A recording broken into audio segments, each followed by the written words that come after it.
মই জেনিতা নাথবৰৈন্য এটি ভিডিঅ'লৈ আপোনালোক সকলোকে জনাইছোঁ স্বাগতম। যিসকল বন্ধু বান্ধৱীয়ে মোৰ এই ইউটিউব চেনেলত নতুনকৈ ভিডিঅ' চাইছে প্লিজ চেনেলটো ছাবস্ক্ৰাইব গৰম বন্ধ দিবনে এইবোৰ সকলো কথা ভাবি চিন্তি অংগনবাদী কৰ্মী সহায়িকাসকল আৱেগিক হৈ পৰিছে। সকলোৱে চিন্তিত হৈ পৰিছে যে প্ৰতি বছৰৰ দৰে এই বছৰো অসমৰ শিক্ষানুষ্ঠানসমূহে 1 জুলাইৰ পৰা 31 জুলাইলৈকে গ্ৰীষ্ম বন্ধৰ বাবে বন্ধ দিয়ে। প্ৰাথমিক পৰ্যায়ৰ পৰা মহাবিদ্যালয় পৰ্যায়লৈকে বন্ধ থাকিব শিক্ষানুষ্ঠানসমূহ। কিন্তু দুখ লগা আৰু চিন্তনীয় কথা এয়ে যে এই বন্ধৰ পৰা বঞ্চিত হৈ আহিছে ৰাজ্যৰ অংগনবাদী কেন্দ্ৰৰ শিশুসকল। বিগত বৰ্ষসমূহত আমি দেখিছোঁ গোলকীয় উষ্ণতা বৃদ্ধিৰ ফলত অসমতো গৰমৰ প্ৰকোপ বাঢ়ি আহিছে। কিন্তু এই গৰমতো সমাজ কল্যাণ বিভাগে অংগনবাদী কেন্দ্ৰসমূহ খোলা ৰাখে। গ্ৰীষ্মৰ প্ৰভাৱৰ বাবে অতীজৰে পৰা গ্ৰীষ্ম বন্ধ দি আহিছে শিক্ষা বিভাগে।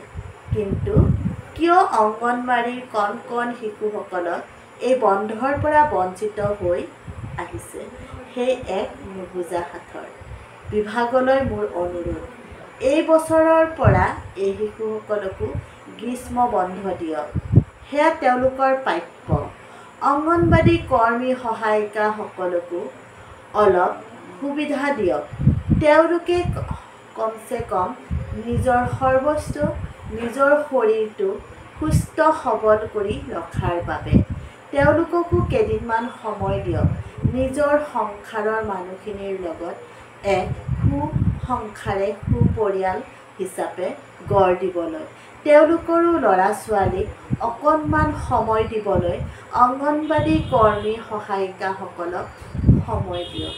সেয়ে মোৰ অনুৰোধ যে অংগনবাদী কৰ্মী সহায়িকাসকলকো কেইদিনমানৰ কাৰণে গ্ৰীষ্মকালীন বন্ধ দিয়ক।